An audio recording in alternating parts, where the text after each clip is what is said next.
dogs. Hopefully you guys do too. I love animals. They're turning in their grave right now, reading all this bullshit, right? So yesterday was podcast day. Hey, Olivia, love and light to you. I love you. Yesterday was podcast day. And it was a lot going on podcast day. You guys said I beat women up. Again. You guys say that I fucked my dog. And it was heavy on me yesterday. Yesterday it was heavy on me. It affected my ability to speak to the people. It was bad. But I didn't feel like it was my place to talk. Trey, what's up, kiddo? I love you. I didn't feel like it was my place to speak on any of these things yesterday. Because one, when you don't know what to do, you do nothing. One, and two, frankly, none of it was my business to speak on. So I gave it a day. I figured that was my right to let my beautiful, beautiful youngest son's mother address things how she felt they should be addressed. And you want to give her that respect. And I thank her. I want to thank Cynthia for handling that as best as she could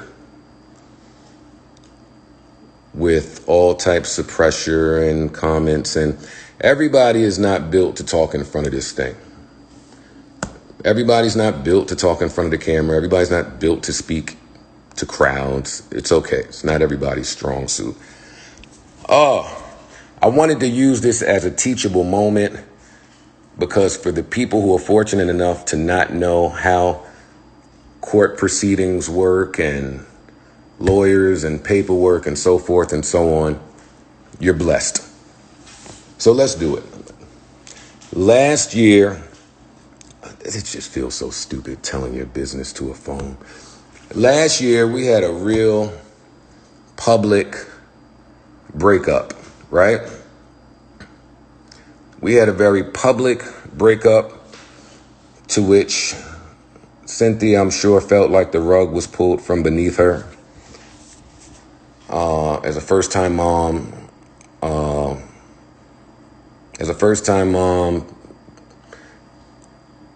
going through postpartum, all of this stuff that she mentioned yesterday, it was just a tough time. And when you're young and you're going through a tough time, you tend to look for guidance from people, right?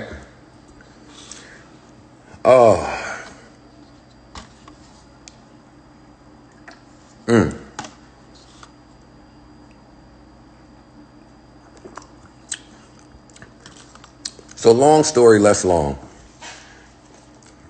Cynthia looked for guidance in a friend. Or so she thought was a friend. Somebody that had been around me for years and years and years and years. Somebody that's been in my home, played with my dogs, held my baby. Somebody that's just been around forever. And in the middle of this breakup, this friend, we'll call it for now, this friend chose that opportunity to be opportunistic and to leverage my breakup in an attempt to manage Cynthia's music career. I'm going to talk about this because it wasn't talked about yesterday, and I think it's pretty important. So Raqi, with her slimy, nasty fucking ass, slithered her way into a very vulnerable, impressionable, hurt, and emotional Cynthia. And she was managing her. She started her management company. She directed videos. She was up on Dykeman. She was everywhere. These two was like the 2 1s and 11. I didn't say a word. During that time, there were threats to take me to court for child support. And if you're unfamiliar with how that goes, when you are looking to go to court for child support, you paint the most horrible, most horrific, most nasty picture that you could possibly paint to make someone appear away in the eyes of the court. Me, I was real fucked up during this time, man. I was real hurt because of how I feel black people, black men in particular, are viewed in court. And I was dealing with a young partner who maybe didn't view things that way necessarily. So there was a bunch of calls. Raqi calling me to leverage child support. Raqi calling me to figure out visitation. Raqi calling me to tell me how my son's mom feels.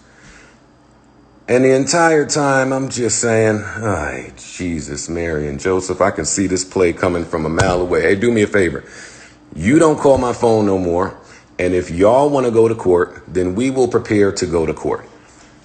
Insert these nasty, nasty, horrible claims about abuse and dogs in a court paper that was scheduled for August 28th. August 28th, we were supposed to go to court. I stopped all communication with Raqi. Fuck her. I'm over it. I just distance myself from people. I never say why. I never mention it. It's not important. 2 days, maybe 3 days before August 28th, Cynthia and I came to a mutual understanding that we did not want to go through courts about things. And we met up with our attorneys, and the attorneys figured out support and visitation and all of this other private stuff, right? And all of the horrible things that were written in that paper were supposed to be torn up, never to see the light of day, because these are not court papers. These are not court papers. These are not court papers. These are lawyer papers. These papers never made it to court. There was no docket number on these papers. These were claims. Claims, but they didn't go to court. I was so proud of Cynthia. Super, super, super, super, super proud of Cynthia. And later we found out, we had a conversation, and she says, you know, I noticed some things on my own about Raqi. I'm removing myself. I'm distancing myself. That bitch is toxic, so forth and so on. And that was that. When they had their breakup, their public, well, they're not public falling out, and they just kind of separated from each other, neither one of them said a thing. Sin didn't say a thing. Raqi didn't say a thing. And Raqi has spent the year attempting to bash me or drag my name. I've never slept with Raqi. I have no business dealings with Raqi. I have no idea why she's feeling the way she's feeling. I think that she's sick. I think that she's bipolar. I think she has dementia. She got COVID. It's not for me to tell her business. I just don't think she's doing well. So we pray for her. So yesterday, when the only person who possibly had these papers and this phone call, which is Raqi, leaked this stuff. I'm not certain if somebody's paying her. I don't know who's on the squad. I don't know shit. But when she leaked these things, I thought it would be best for me to shut up and actually let Sin speak to my character, speak to the man that I am, speak to the father I am, just speak to who I have been for mad long. And for whatever reason be, at 10 p.m., she replied and didn't address it the way I would have preferred it to be addressed. But it's cool. It's emotional. It's going through things. I get it. But bottom line, why do men have to get involved in toxic women shit? This is toxic women shit. This has nothing to do with me. They had a falling out. I can't speak to the falling out. I don't know. I don't know. I don't know. I don't know. But I didn't feel like I came away looking any better after that video. I didn't. So here I am to speak for myself to the people that I've been speaking to. I'm not here to talk to the people that believe I fuck dogs. I'm not here to talk to the people that believe I abuse the very women that I have taken care of. It's just not who I am. It's not who I've been.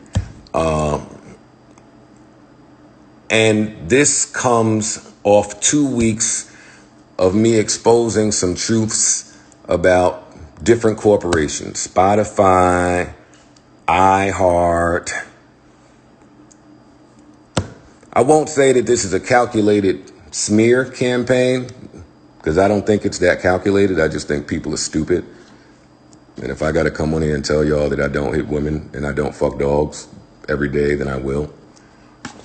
If I have to come on here and address my past, or my assumed past, I will.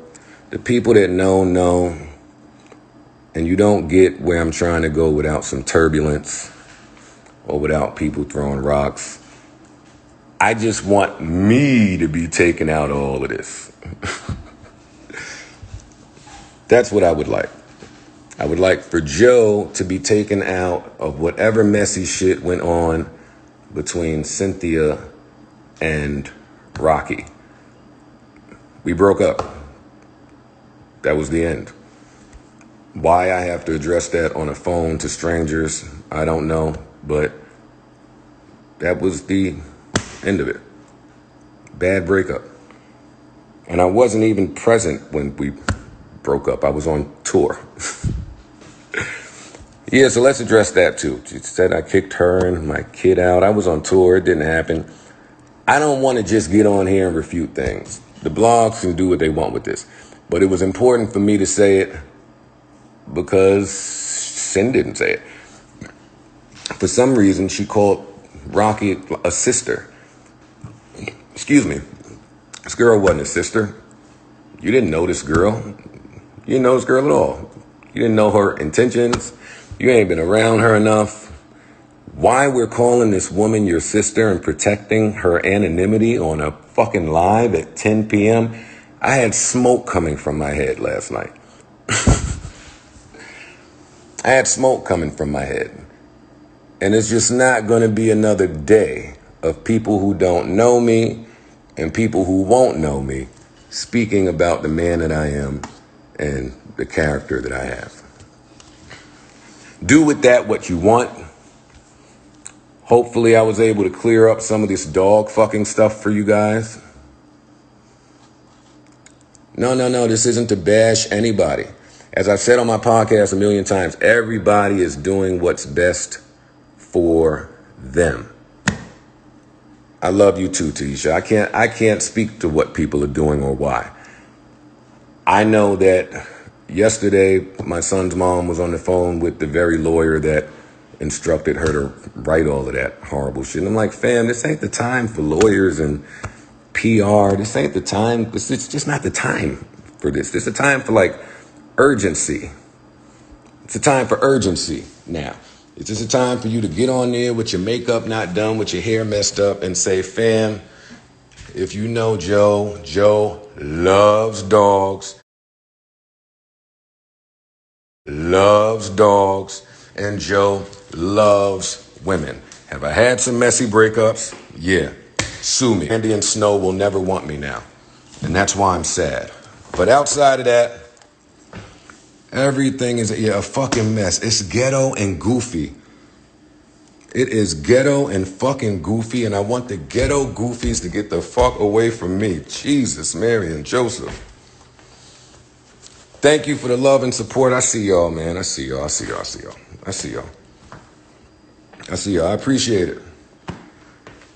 I appreciate the love. I appreciate the support. Keep these ghetto, goofy bitches away from me, please.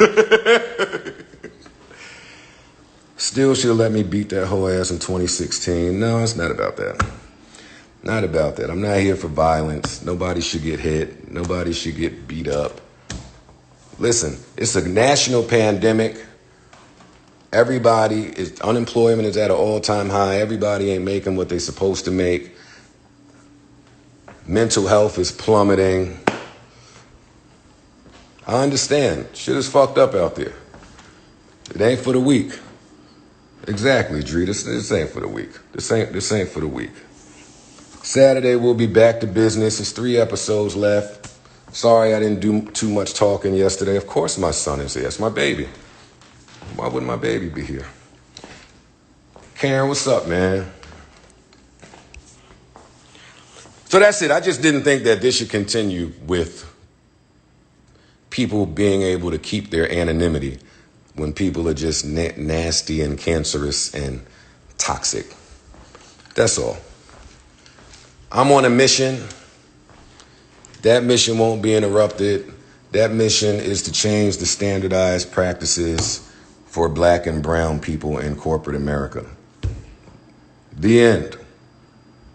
That's it. It's not that deep.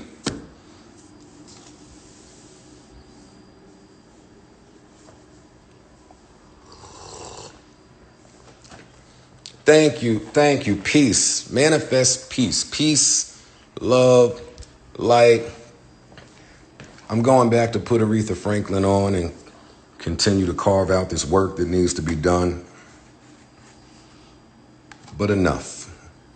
Enough of the dog talk. Enough of the abuse talk. Stop it. Or don't. But at least you have now more information and more facts to go off. Because yesterday I'm dying for her to say, hey fam, how did this recording get leaked? Oh, this recording got leaked because I was recording you and someone was next to me. And they were recording also because I was attempting to build a case in the event that XYZ. It don't matter now because everything is great. But it just didn't feel right. So to anybody thinking horribly about me, I don't blame you. When people that you love, when people that you set yourself on fire to keep warm, can't or won't speak to your character, now the fuck would y'all know? Luckily for me, enough of y'all know me. Enough of y'all have been in my presence. Enough of y'all have been in my kickbacks. Enough of y'all have done business with me. Y'all know where I'm at with mine. Love y'all. Enjoy yourselves. Bye to the blogs. And no, not that. Prayer to everybody involved. Prayer to me. Prayer to Cynthia. Prayer to anybody who might be affected by all this toxic bullshit that's going on. All right?